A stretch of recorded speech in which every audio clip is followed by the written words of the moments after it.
Meus irmãos, boa noite, que a graça e a paz do Senhor seja com todos, amém? Também aos irmãos de casa que nos acompanham pela internet. Quero convidar você, já que você está em pé, para abrir a escritura no Evangelho de João, capítulo 10. Evangelho de João, capítulo 10, do verso 1 ao verso de número 18. Para mim é motivo de alegria hoje estar aqui neste lugar tão importante da história da Igreja Presbiteriana do Brasil, que é a Igreja Presbiteriana Unida de São Paulo. Então, meu coração está aquecido e feliz desse dia especial. João 10, de 1 a 18. Diz assim a palavra do Senhor: em verdade vos digo, o que não entra pela porta no aprisco das ovelhas, mas sobe por outra parte, esse é ladrão e salteador. Aquele, porém, que entra pela porta, esse é o pastor das ovelhas. Para este, o porteiro abre, as ovelhas ouvem a sua voz. Ele chama pelo nome as suas próprias ovelhas e as conduz para fora. Depois de fazer sair todas as que lhe pertencem, vai adiante delas e elas o seguem, porque lhe reconhecem a voz. Mas de modo nenhum seguirão o estranho, antes fugirão dele, porque não conhecem a voz dos estranhos. Jesus lhe propôs esta parábola, mas eles não compreenderam o sentido daquilo que lhes falava. Jesus, pois, lhes afirmou de novo: em verdade vos digo, eu sou a porta das ovelhas. Todos quantos vieram antes de mim são ladrões e salteadores, mas as ovelhas não lhes deram ouvido. Eu sou a porta. Se alguém entrar por mim, será salvo. Entrará e sairá e achará pastagem. O ladrão vem somente para roubar, matar e destruir. Eu vim para que tenham vida e a tenham em abundância. Eu sou o bom pastor. O bom pastor dá a vida pelas ovelhas. O mercenário que não é pastor, a quem não pertencem as ovelhas, vê vir o lobo, abandona as ovelhas e foge. Então, o lobo as arrebata e dispersa. O mercenário foge porque é mercenário e não tem cuidado com as ovelhas. Eu sou o bom pastor, conheço as minhas ovelhas e elas me conhecem a mim. Assim como o Pai me conhece a mim, eu conheço o Pai e dou a minha vida pelas ovelhas. Ainda tenho outras ovelhas, não deste aprisco. A mim me convém conduzi-las. Elas ouvirão a minha voz. Então haverá um rebanho e um pastor. Por isso o Pai me ama, porque eu dou a minha vida para a reassumir. Ninguém a tira de mim. Pelo contrário, eu espontaneamente a dou. Tenho autoridade para entregar e também para reavê-la. Este mandato recebi de meu Pai. Vamos orar, meus irmãos. Pai, nós te agradecemos pela oportunidade que o Senhor nos dá de meditar na Tua Palavra nessa noite. Queremos pedir ao Senhor, ó Pai, que fale ao nosso coração. Por isso mesmo, ó Deus, quando a Tua igreja se reúne, eu quero pedir ao Senhor, perdoa os nossos pecados, purifica o nosso coração, nossa mente, nos capacita, ó Deus, como já foi dito aqui na oração pelo reverendo, a entender o que o Senhor tem para nós, neste lugar, neste momento da história em que o Senhor nos colocou, neste dia, que é o primeiro da semana, e em nome de Jesus, ó Deus, por graça e misericórdia, ó Deus, fala ao coração do Teu povo, que aqui assiste, seja presencialmente, seja aqueles que estão acompanhando online, que, ó Deus, a Tua voz seja ouvida, Vox Dei. Portanto, ó Deus, usa-nos, ó Deus, usa a mim, ó Pai, como ministro da Tua Palavra, tem misericórdia de mim, ó Deus, para que eu não venha falar de mim mesmo, mas, ó Deus, proclamar a palavra do Senhor com alegria, com graça e na total dependência do Teu Espírito Santo, ó Pai. Ilumina o meu coração para falar, ó Deus, mas também ilumina o coração dos meus irmãos para que possam ouvir, ó Pai, e atender a voz do Senhor. seja conosco a tua bênção nesta noite. Assim nós oramos e colocamos esse momento diante do Senhor, no nome poderoso e santo do nosso Senhor e Salvador Jesus Cristo. Amém. Meus irmãos, podem se assentar.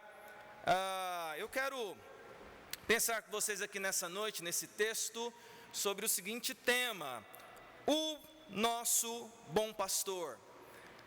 Eu gosto muito do Evangelho de João. Na verdade, tem sido um livro que tem sido alvo dos meus estudos em particular. Eu tenho dedicado bom tempo a estudar o Evangelho de João, porque eu considero realmente um evangelho interessante para nós fazermos uma pesquisa das intenções, da mensagem, daquilo tudo que João fala no seu evangelho. Evidentemente que nós, geralmente, quando ouvimos mensagens sobre o Evangelho de João, é muito notório aquela frase que sempre ouvimos, que nos diz que o Evangelho de João é escrito para que creiam em Jesus. E eu concordo, de fato é isso. De fato você vai encontrar no Evangelho de João, em todo o Evangelho, inclusive aqui no capítulo 10 que nós estamos lendo, sempre João fazendo esse comentário. E esses fatos se deram para que crescem. Ou ele faz um outro comentário dizendo: e muitos que ali estavam creram em Jesus. Você vai ver que a construção literária, a construção da argumentação de João, ela é de fato para que os leitores, ao se encontrarem com esses textos, ao encontrarem com a história que ele está descrevendo, o testemunho que ele dá acerca de Jesus Cristo, para que creiam que Jesus, vero Deus, vero homem, é o nosso Salvador. E aqui no capítulo 10, nós conseguimos perceber, se estudamos bem o texto, uma mensagem em paralelo que acompanha o Evangelho de João. Se nós temos a mensagem principal, que é para que creiam, eu acredito que corre em paralelo um rio que corre junto do texto que João escreve, uma mensagem em paralelo que, se você observa o Evangelho, você vai ver em todo o tempo João colocando isso. E que mensagem é essa? João quer nos apresentar Jesus como o nosso bom pastor, o nosso supremo pastor, o nosso sublime pastor. Isso é magnífico, porque se você pega o Evangelho de João e enxerga com esse olhar do bom pastor, é somente João, dos evangelistas, dos 4, quem vai aprofundar o conceito de pastor. E é interessante isso, porque como o conceito de pastor é uma coisa muito comum para nós, igreja evangélica do século 21, 20, 21, parece que é algo que é muito natural para nós, o termo pastor. Mas se você estuda os evangelhos, é João quem vai trabalhar esse tema. E é a partir de João, então, que nós temos uma definição desse tema, dessa palavra, que passa a fazer parte da nossa rotina, porque João vai trazer para nós essa preciosidade que só aparece em João, que é o capítulo 10. Não tem em Lucas, não tem em Mateus, não tem em Marcos, que é um discurso, um dia em que Jesus vai falar com o povo acerca da figura do pastor. E aí, a partir disso, nós conseguimos extrair alguns princípios aqui que me chamam a atenção, que eu gostaria de compartilhar com vocês, dessa intencionalidade de João de mostrar Jesus como nosso pastor, e dessa intencionalidade do próprio Senhor Jesus em trazer esse tema à baila, para que nós pensemos um pouquinho sobre ele, como ele falou para os primeiros ouvintes. E nós precisamos então olhar e tentar decifrar, entender o que Jesus está falando aqui no capítulo 10 do Evangelho de João, do verso 1 ao verso 18. E o meu primeiro argumento com vocês sobre essa característica de o nosso bom pastor está em primeiro lugar, em um apontamento que Jesus faz, ok? Ou eu poderia chamar de uma ressignificação. Eu gosto dessa palavra. Sei que às vezes ela é mal interpretada e mal utilizada, mas eu gosto dessa palavra, especialmente aqui do versículo 1 ao versículo 6, de um apontamento que Jesus faz. Ora, veja o que diz João 10, de 1 a 6, e aqui está na íntegra o começo de um discurso de Jesus. Em verdade vos digo, o que não entra pela porta no aprisco das ovelhas, mas sobe por outra parte, este é ladrão e salteador. Aquele, porém, que entra pela porta, esse é o pastor das ovelhas. Para este, o porteiro abre, as ovelhas ouvem a sua voz, ele chama pelo nome as suas próprias ovelhas e as conduz para fora. Depois de fazer sair todas as que lhe pertencem, vai adiante delas e elas o seguem, porque lhe reconhecem a voz. Mas de modo nenhum seguirão o estranho, antes fugirão dele, porque não conhecem a voz dos estranhos. Jesus lhes propôs esta parábola, mas eles não compreenderam o sentido daquilo que lhes falava. É fascinante perceber o início do discurso de Jesus. Na verdade, se a gente para estudar esse texto, às vezes a impressão que eu tenho é que nós fazemos algumas confusões e algumas misturas nesse texto, e na verdade eu acho que esse texto é um texto difícil, e facilita quando a gente divide ele em assuntos, para a gente entender melhor. E a primeira questão aqui, que está claro para mim olhando para o texto, é que Jesus introduz uma conversa para aquele pessoal daqueles dias, e quando ele está falando desse assunto, ele está rememorando, resgatando, trazendo o seguinte tema para aquela sociedade: existe a figura do pastor. E é importante eu falar isso para vocês, porque ele está falando no sentido literal. Ele não está falando no sentido metafórico ou simbólico que a gente utiliza hoje, e fazer essa dissociação é importante para nós. Porque quando a gente fala de pastor aqui, mercenário, isso aqui a gente já quer aplicar para os nossos dias de hoje. Meu irmão, não faça isso. O texto aqui está falando de literalmente, a figura literal da profissão que existia naqueles dias de Jesus, e ainda hoje existe, mas naqueles dias, na escala da estrutura social de Israel, existia dentro da escala social a figura da profissão pastor, literalmente, que saía para cuidar literalmente de ovelhas. E é disso que Jesus está falando. E ele está falando disso porque é importante trazer esse assunto para aquela sociedade daqueles dias por causa de algumas questões. Jesus está expondo a função de pastor, a função profissional, e aqui ele fala, olha, e aí, ao falar disso, ele está resgatando um princípio. O que é considerado na sociedade ali de Israel um bom pastor? Literalmente falando, aquele que não tem medo de enfrentar desafios por causa dos perigos da jornada de um pastor. E aí ele vai descrevendo, ele vai falando das funções. Mas a pergunta é, por que Jesus está fazendo isso? É interessante que se você pega esse texto, você vai perceber que do versículo 1 até o versículo 6, especialmente no versículo 6, quando Jesus termina de falar sobre a função de pastor, o texto diz no versículo 6, que ninguém entendeu do que ele estava falando. E aí, meus irmãos, isso me faz pelo menos pensar em algumas coisas. Nós, quando lemos o texto agora, já pós isso tudo que nós temos de história, e sabemos as aplicações que Jesus está fazendo, às vezes nos esquecemos daqueles primeiros ouvintes. E os primeiros ouvintes não entenderam nada do que Jesus estava falando. Sabe por quê? Acredito eu, meus irmãos, que naquele contexto social, a figura literal do pastor havia sido esquecida. E é interessante a gente perceber isso, porque quem ouviu não entendeu, quem ouviu Jesus usando a ilustração não entendeu nada do que ele estava querendo dizer, e nós, quando lemos hoje, já entendemos tudo, porque a gente faz uma ligação, né?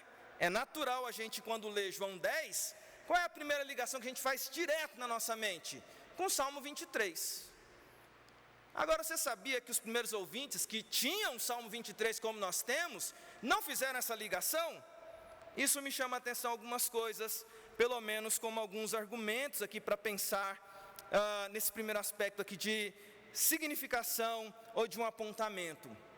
Meus irmãos, eu percebo aqui nesse texto alguma coisa que enche o meu coração de expectativa, porque eu vejo que Jesus aqui, ao resgatar a função de pastor, ele está trazendo à tona uma mensagem que não estava tão ligada diretamente, pelo menos no meu entendimento, ao Salmo 23.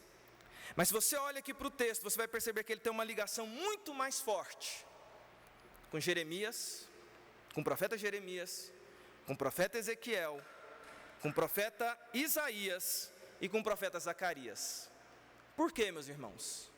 Esses profetas todos, quando deixaram seus escritos e profecias, falaram nas suas épocas sobre a importância da figura do pastor, mas mais do que isso, eles disseram: vai vir um pastor que vai resgatar Israel como ovelhas e vai cuidar delas. O que está acontecendo aqui em primeiro lugar, meus irmãos, é que Jesus está trazendo e cumprindo uma profecia dizendo: olha, lembra que os profetas falaram sobre o pastor que vocês esqueceram? Deixa eu falar. Existe a figura do bom pastor. Eu quero ressignificar o que significa pastor a partir desse discurso que eu estou fazendo aqui nesse momento. Eu acho isso sensacional, porque Jesus é aquele que tem poder de ressignificar as coisas. Já parou para pensar sobre isso? É interessante, porque o meu argumento aqui nesse texto é nesse aspecto. Quando não entendem o que ele está fazendo, e depois disso, como essa palavra pastor ganha significado. Ganha tanto significado que a partir daí, veja, na igreja presbiteriana, né? A gente, quando designa alguém para o ministério, a gente dá o nome dele de pastor, ou reverendo, no caso da igreja presbiteriana também, né? Mas a figura que define alguém que cuida de pessoas passou a ser pastor. Antes disso, meus irmãos, antes desse discurso, acredito eu que não era essa a intenção, a palavra estava perdida. Mas Jesus tem esse poder de ressignificar as coisas. No contexto de Jesus, nos dias de Jesus, se vocês se lembrarem, a palavra fariseu, ou termo fariseu, era um termo que era de honra, era um termo que era um termo de dignidade, e é a partir de Jesus que a palavra fariseu é ressignificada para uma palavra que ninguém quer ser chamado. Se você chamar alguém de fariseu, hoje em dia, é ofensivo. Mas nos dias de Jesus, isso não era. Jesus tem poder de ressignificar as coisas. Na verdade, e eu gosto desse texto nessa característica, porque um dos textos, para mim, que me chamam a atenção, na verdade, se você pega todo o contexto histórico sobre essa questão de pastor, você vai lá para o livro de Gênesis, você tem lá no capítulo 4, quando tem a descrição lá da primeira profissão que surge, e veja, você tem ali a figura de Caim e de Abel. Caim é o mais velho, Abel é o mais novo. Em tese, se vai descrever a profissão deles, que Caim se transformou em agricultor e Abel se transformou em pastor de ovelhas, em tese, pela idade deles, a primeira profissão a aparecer na Bíblia deveria ser a do agricultor. Se você vai lá em Gênesis 4, a primeira que aparece é pastor. A primeira profissão que aparece na Bíblia. Veja, Jesus está resgatando uma palavra, e Jesus está querendo mostrar aqui que ela tem um significado maior e dar uma amplitude de significado para ela. Jesus tem poder de fazer isso.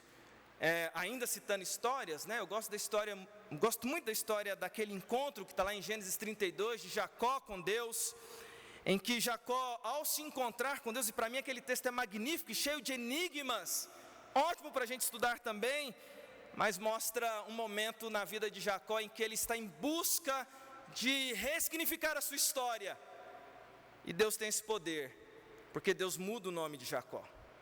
O que eu estou querendo dizer para você aqui nesse primeiro ponto, nesse primeiro argumento com você, meu irmão, minha irmã da Igreja Presbiteriana Unida, aqui da cidade de São Paulo? Jesus Cristo tem poder de mudar a nossa história. Ele tem poder de mudar a sua história.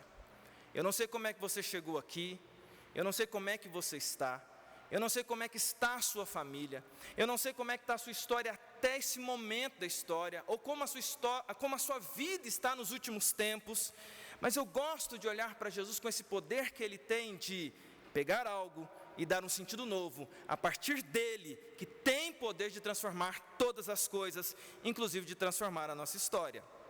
Isso me leva ao segundo argumento. E o segundo argumento, se o primeiro é um apontamento ou uma ressignificação, o segundo argumento que eu vejo aqui do texto vai do verso 7 até o verso 11, que diz assim, olha lá comigo, João 10, do 7 ao 11. Jesus, pois, lhes afirmou de novo: em verdade vos digo, eu sou a porta das ovelhas. Todos quantos vieram antes de mim são ladrões e salteadores, mas as ovelhas não lhes deram ouvido. Eu sou a porta. Se alguém entrar por mim, será salvo, entrará e sairá e achará pastagem. O ladrão vem somente para roubar, matar e destruir. Eu vim para que tenham vida e tenham em abundância. eu sou o bom pastor, só até a parte A do verso 11. O segundo aspecto que eu quero trazer para vocês aqui sobre o nosso bom pastor é uma revelação. Na verdade, como eu disse para vocês, eu gosto muito da construção desse texto e gosto muito da forma como João descreve essa narrativa, de como Jesus fala sobre esse assunto, e Jesus começa introduzindo o assunto, conversando, olha, existe a figura do pastor. O bom pastor faz isso, aquilo outro, o bom pastor é ouvido pelas suas ovelhas, o bom pastor, ele luta por elas. E aí o segundo aspecto é que Jesus vai fazer uma revelação no meio do seu discurso. E ele vai trazer essa figura da qual ele está falando para ele. E ele vai dizer assim, eu sou o bom pastor. Mas como eu disse, esse texto ele é um pouquinho difícil, porque ele tem algumas características diferentes. Antes de falar que ele é o bom pastor, ele pega e fala assim, eu sou a porta. E é complicado para a gente que trabalha com narrativa, com literatura, geralmente nós brasileiros em especial, quando a gente trabalha narrativa, a gente gosta de narrativa muito certinha, pelo menos eu tenho essa facilidade, né? A narrativa, quando você faz ali uma metáfora, geralmente a gente precisa ser muito didático nisso, olha, A significa isso, B significa aquilo outro, C significa aquilo outro. Quando mistura, a gente começa a confundir. É interessante aqui que Jesus, nesse momento de que ele, depois de falar da profissão e ressignificar o que é pastor para aquela sociedade, honrando aquele trabalho, ele diz o seguinte, olha, eu sou a porta e eu sou o pastor. Esse texto, meus irmãos, é um texto em que Jesus usa duas figuras de linguagem para simbolizar o ministério dele e quem ele é. E aqui nós temos uma revelação, porque quando ele usa essas duas figuras, a da porta e a figura do pastor, nesse aspecto que vai do 7 ao 11, eu considero que aqui João está deixando para nós uma revelação, tanto nesse momento aqui, para os primeiros ouvintes, quando Jesus revela que a figura da qual ele estava falando, ele falava dele próprio, quanto o Evangelho de João traz consigo uma revelação mais profunda. Eu convidei você a olhar para o capítulo 10 de João e comecei aqui essa mensagem falando que, em paralelo com o crer, o livro de João trabalha a questão de Jesus como bom pastor. Na verdade, se você pega os capítulos que vêm depois de João 10, você vai ter a reta final do ministério de Jesus, narrada por João de maneira muito íntima, como um discípulo que testemunhou e visualizou tudo aquilo, e você percebe claramente Jesus como o pastor cuidando dos seus discípulos. Está muito claro a partir do capítulo 10 em diante. Há uma narrativa de Jesus como bom pastor. João 10, Jesus está dizendo, eu sou o bom pastor, eu sou a porta.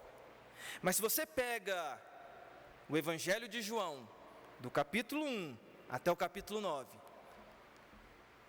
você que, como eu, gosta de estudar a Bíblia, você vai perceber que João já tinha colocado pistas ao longo do Evangelho de João, mostrando Jesus agindo como bom pastor, trazendo luz àquilo que ele já vinha fazendo, porque veja, do 1 ao 6, João disse, olha, o bom pastor vai atrás das ovelhas.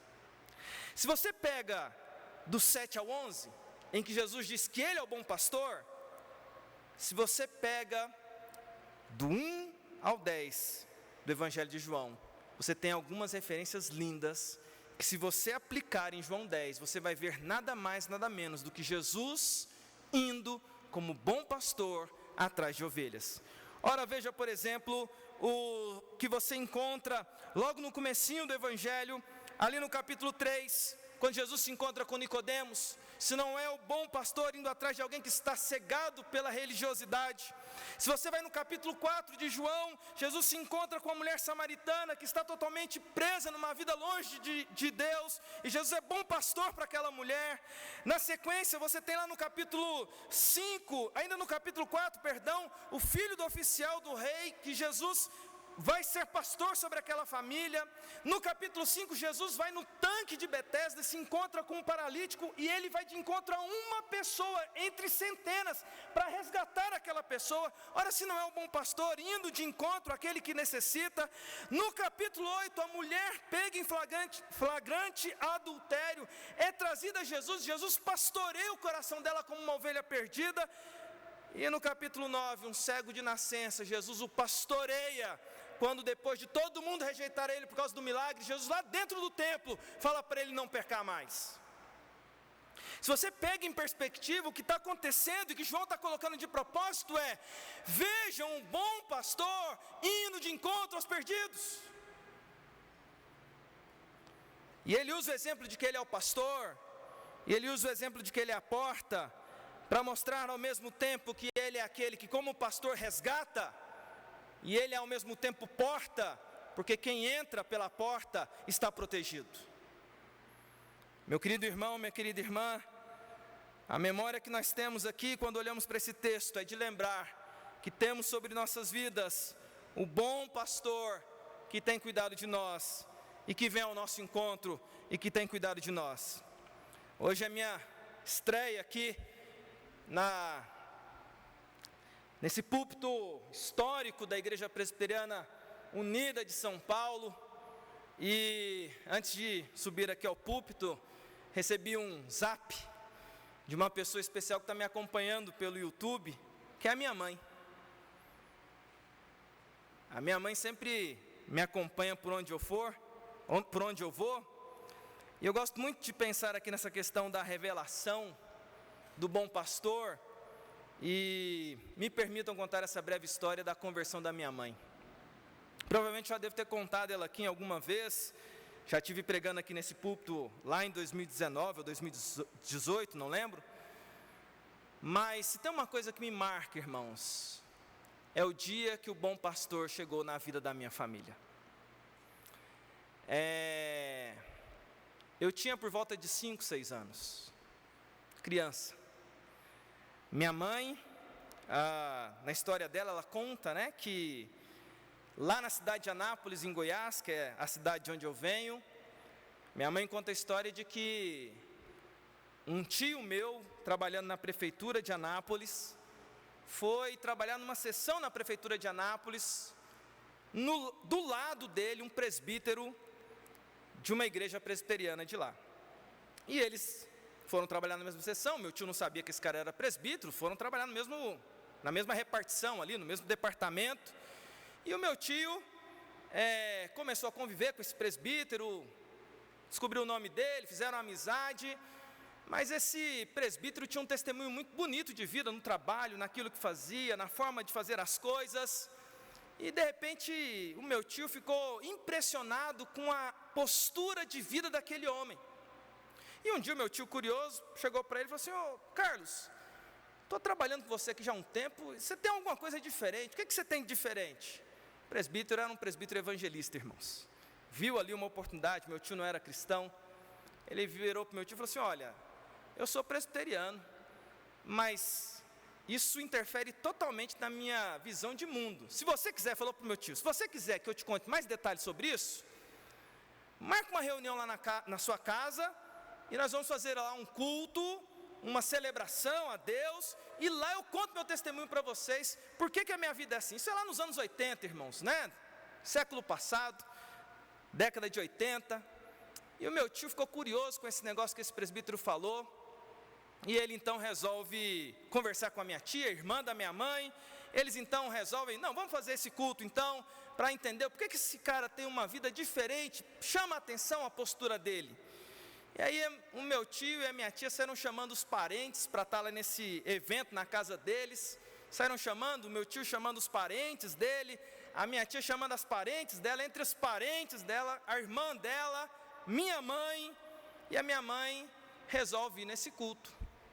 Diz que no dia, está lá um monte de gente sentada para ouvir aquele presbítero, veja, e aqui é importante dizer isso, não foi o pastor da igreja, foi o próprio presbítero, no relacionamento com meu tio, foi lá, e ele começou, de maneira muito simples, objetiva, começou a falar do que era a grande diferença na vida dele. E ele começou a falar, meus irmãos, de Jesus Cristo. E falou da salvação em Jesus. E falou do amor dele por Jesus.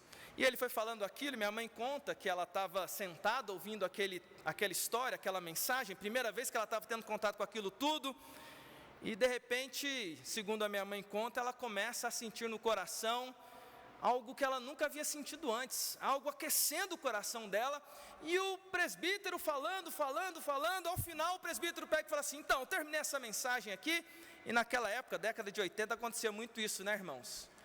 Ele vira e fala assim: vocês aqui da família do Djalma Scandiuzzi, entenderam a mensagem? Aí o pessoal ficou olhando assim um para o lado, para o outro, né? E ele pega e fala assim: olha, se alguém aqui quer assumir um compromisso com Jesus como seu Senhor e Salvador, vem aqui à frente. Os irmãos aqui da Unida não conhecem a minha mãe. Minha mãe é uma mulher muito simples, inteligente, mas simples, na dela, reservada. E quando o presbítero falou assim: se alguém quer entregar a vida para Jesus, a minha mãe já falou assim: eu é que não vou me colocar na frente de ninguém, vou ficar quietinha no meu canto aqui, caladinha. Mas de repente, irmãos, algo foi mais forte que ela. E quando ela menos percebe, ela está de pé. E essa história é importante para mim, por isso eu estou contando ela para vocês, porque de toda a família que se converte na sequência, a primeira a assumir um compromisso público com Jesus foi a minha mãe, que vai lá para frente, temerosa, sem meio entender o que está acontecendo, e ela se coloca na frente lá do presbítero, dizendo que queria um compromisso com Jesus, mas ela não faz isso sozinha, meus irmãos. Ela leva o filhozinho dela de 5 para 6 anos, um menino que dizem que era lindo, assim, com a carinha meio de índio, cabelinho lisinho, leva o menininho, leva as 2 menininhas, os 3 filhos dela, e ali ela faz um compromisso com Jesus. Eu falo, meus irmãos, que nesse dia o bom pastor se encontrou com a minha família. E deste dia até hoje, meus irmãos, nós nunca mais saímos de dentro desse pastoreio que Jesus tem dado à nossa casa, tanto as minhas irmãs, quanto a minha família, por causa desse compromisso que a minha mãe fez com o bom pastor. Estou contando a minha história, mas poderia muito bem ser a sua história, porque o que o Evangelho de João está mostrando aqui é esse bom pastor que vai em busca das suas ovelhas. Ele é o bom pastor. Ele foi atrás aqui no Evangelho de João. E o que João está querendo mostrar para nós é o seguinte: quando Jesus diz: eu sou o bom pastor, eu sou a porta, eu vou pastorear o meu rebanho. Eles estão protegidos por mim, e eu os pastoreio, e ninguém os toma da minha mão. Isso me leva, meus irmãos, ao último argumento, que se em primeiro lugar nós temos aqui um apontamento, uma ressignificação que Jesus faz, em segundo lugar, uma revelação em que ele diz que ele é o bom pastor, e revela do que ele está contando, qual é a história que ele está contando.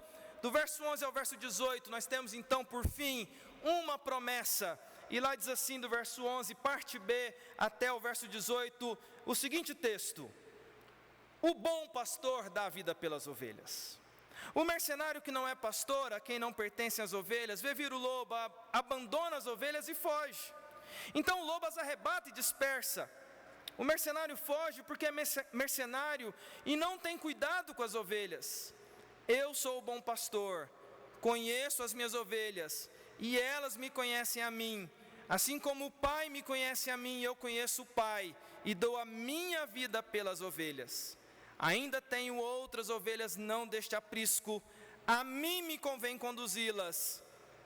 Elas ouvirão a minha voz. Então haverá um rebanho e um pastor. Por isso o Pai me ama, porque eu dou a minha vida para reassumir. Ninguém a tira de mim, pelo contrário, eu espontaneamente a dou. Tenho autoridade para entregar e também para reavê-la. Este mandato recebi de meu Pai. Terceiro e último argumento com vocês, meus irmãos, é uma promessa que Jesus está fazendo aqui no capítulo 10 do Evangelho de João, antes de todas as questões que dariam a conclusão do seu ministério. Jesus, usando esse símbolo do pastor, aplicando a ele agora vai usar este símbolo para fazer uma promessa. E a promessa é: o pastor vai se sacrificar. Versos 11, 14, 15, 17 e 18. Jesus diz, rediz, enfatiza que ele, como pastor, vai se sacrificar. Esse texto de João, meus irmãos, é um texto em que a gente costuma dizer que são daqueles textos bíblicos em que a sombra da cruz está passando sobre o texto, em que Jesus está falando algo que ainda não aconteceu. Nós que somos leitores posteriores sabemos o que vai acontecer, mas Jesus já está dizendo claramente qual é a intenção do seu coração. E a intenção do seu coração é se sacrificar pelas suas ovelhas. Ele está fazendo aqui uma promessa. É interessante porque se você olha para a hierarquia daqueles dias, da profissão pastor, para que servia a ovelha no final das contas? A ovelha que era sacrificada, a ovelha que servia para mantimento do pastor. E Jesus, ele inverte isso e faz uma promessa dizendo: não mais, não mais, sou eu que irei morrer pelas minhas ovelhas, e eu assumo essa missão.